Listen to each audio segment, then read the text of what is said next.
Talib Bensouda's resignation from the UDP is a major body blow to the party.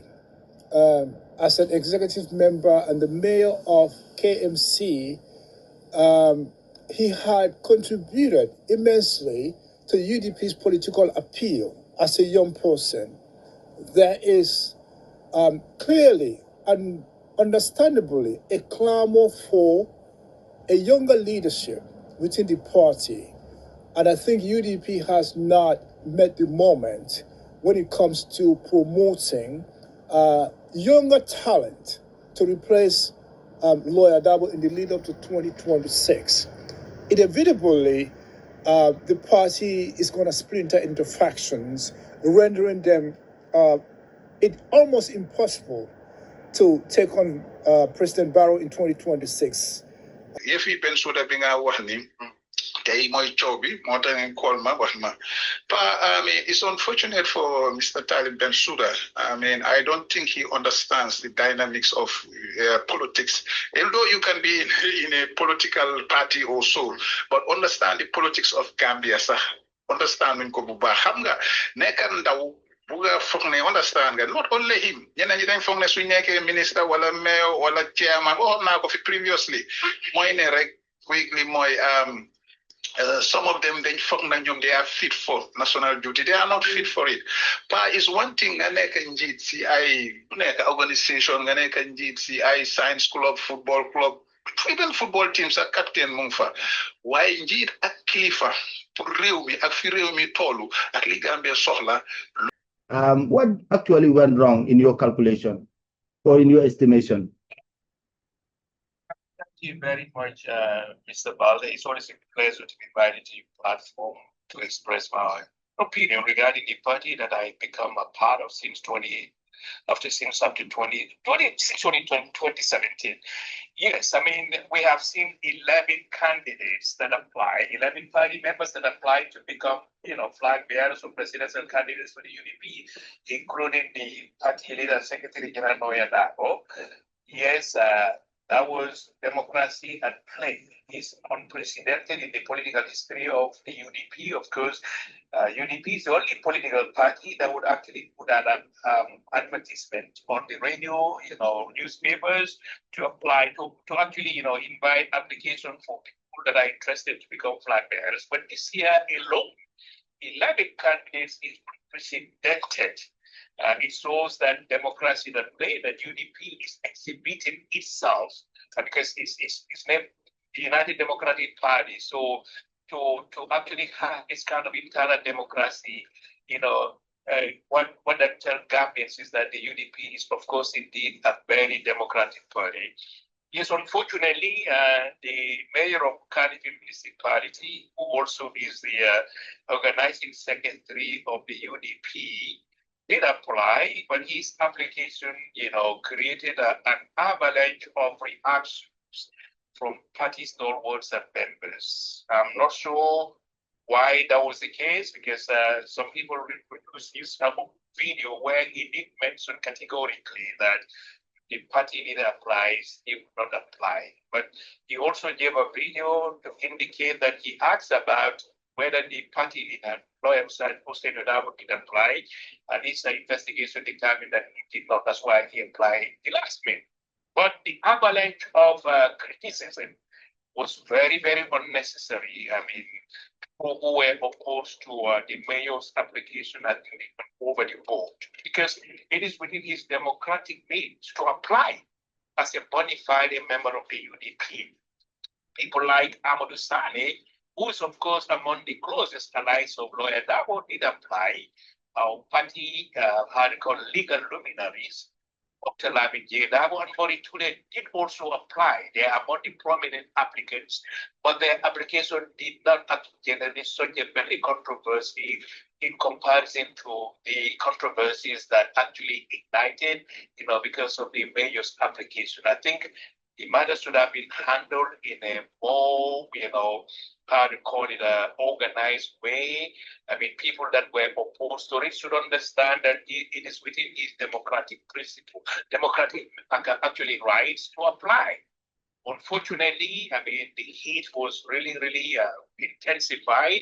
And today, we mark that the mayor, after consultation with the party leader and secretary general, decided to withdraw not just his candidature or candidacy, I don't know which of the two is right, but also resign his position as the organizing secretary. I mean, what that indicates, I don't know. UDP, we must admit, is at a very, critical stage at this moment. What is important is to put our house together if we actually mean business, because I'm not sure what that signals. Some people are saying the mayor may go solo to become an independent candidate. I'm not sure. I mean, if the party should actually exhibit the right leadership right now, to actually quench the political fire that is engulfing the UDP as a party.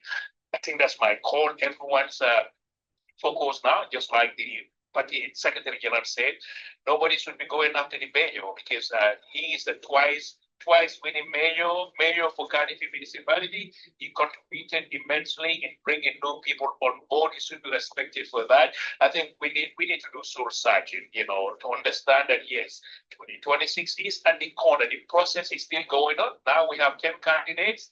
I mean, whoever wins now, the focus should be to rally behind that person and then, ensure that there's no fragmentation within the party. How that is going to play out depends on the leader who would actually depend on both, two people, Lawyer Dabo as the Secretary General and, party leader, and ever would become I would call it the flag bearer. And every structure within the UDP was actually organized themselves to actually rebuild the party, ensure that cracks don't happen as we actually gear towards the election in 2026. Yes, the mayor is a very prominent member of the UDP. He's still needed in the UDP. As a young man, he has, great potential, just like anybody, to become a president's material.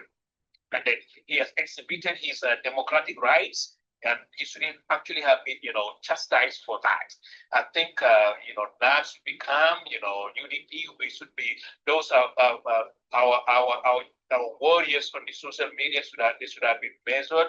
They should actually put across their views which have been going, throwing vitriol against the mayor, the insults, the castigation, the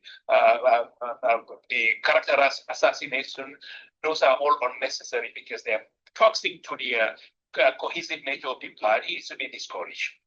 Finally, what is your take on the view that if Barrow is to face, or if UDP is to get any presidential standard bearer, it should be a new person, because if Barrow happens to lock horns with Dabo again, he's going to trounce him. What is your view on that? Well, ultimately, it is the Gambian electorate. They have the constitutional right to choose who becomes the next president of the Gambia. It is their responsibility and, of course, their absolute choice to either retain Barrow for third time or choose a new person, whether that becomes Lawyer Dabo or not. If Gambians are serious about, the one thing that ignited the change in 2016, which was to end self-perpetuating rule. So now they rule the Gambia 30 years. Yeah, Gambia 22 years. Is Gambia ready to give Barrow the chance to actually, stay in power for more than 10 years? That would be a betrayal to the what is an aspiration of the Gambian people. Let's actually, go back to 2016. What was it that the Gambian people wanted? To have a new constitution, a term limit clause that would be entrenched. We had a president who said he was committed to term limit, that he's a part of the term limit, but that is just on the top. We haven't seen that into, actionable item. So to indicate, I don't want to predict whether, I don't want to preempt whether it's going to be Lawyer Dabo who is going to be the flag bearer for the UDP. But what is important here is to acknowledge that, the choice depends on the Gambian people. If they choose to actually, give the Barrow third term, that's within their constitutional right, as well as the elections are free, fair, and transparent. So that is the choice of the sovereign Gambian electorate. What is important? Let's look at the situation in the country now. Do we need a change of course, or do we need the status quo to actually perpetuate? That is a question that I'll throw back to the Gambian people, but, let's reflect. Countries are moving forward with all the chaotic situation going on in the Gambia, the promised reforms. We haven't seen them going on. Corruption, as we say, is actually, germinating everywhere. Not just germinating, it's becoming chronic, as reports from the auditor reports. National Assembly investigation would determine. The youth unemployment is the living condition of Gambians is becoming unbearable. So it's a question of choice. Gambians have to actually decide whether Barrow's conduct, his performance, of course, his pronouncement also not to self-perpetuate. Has he actually, fulfilled those promises? These are some of the things that should be placed on the table, and then, of course, the opposition should actually be aggressive about talking about the shortcomings of this government, their failures, and then promote, the urgency to have a leadership come 2026. Thank you so much, Dr. Sabali, for that insight. Thank you so much. Thank you. Please for talking. Thank you. Bye-bye. Okay.